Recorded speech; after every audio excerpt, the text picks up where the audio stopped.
And now stand by for adventure. 3, 2, 1. In the exciting story of building an island base.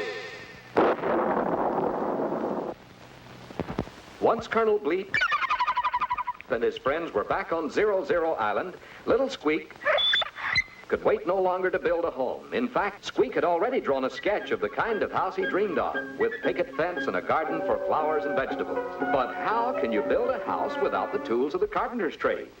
You know, a carpenter is an expert in the use of hammers and saws and planes and chisels.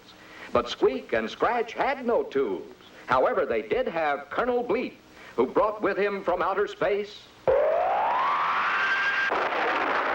atomic energy. The power of the future, stronger even than atomic energy. And so, Bleep threw the F-energizer switch. And suddenly there was a beautiful little house for Squeak with a huge cave underneath for Scratch. And completely covering the entire island was a gigantic plastic-like dome to protect them from bad weather and insects, and which would also serve as a giant laboratory for Bleep's experiments and research. But Squeak and Scratch could not linger long in their house and cave because Colonel Bleep reminded them it was travel time again, this time to see the Belgian Congo. Here we go!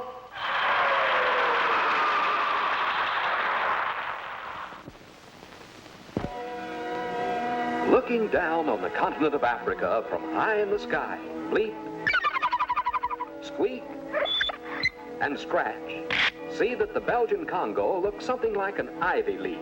The stem touches the Atlantic Ocean on the west, and the central vein of the leaf is formed by the Congo River, which curves some 3,000 miles into the interior and is the only river in the world that crosses the equator twice. The capital city of Leopoldville is a modern, busy river port. Half of the Belgian Congo is covered by dense equatorial jungle, with a temperature in the 80s almost every day of the year. If Bleep and his friends were to crash in this land, they would find jungles that are almost useless to man. Few tropical fruits grow here, and in fact, until recently, the natives lived almost entirely on game they snared or shot with bow and arrow.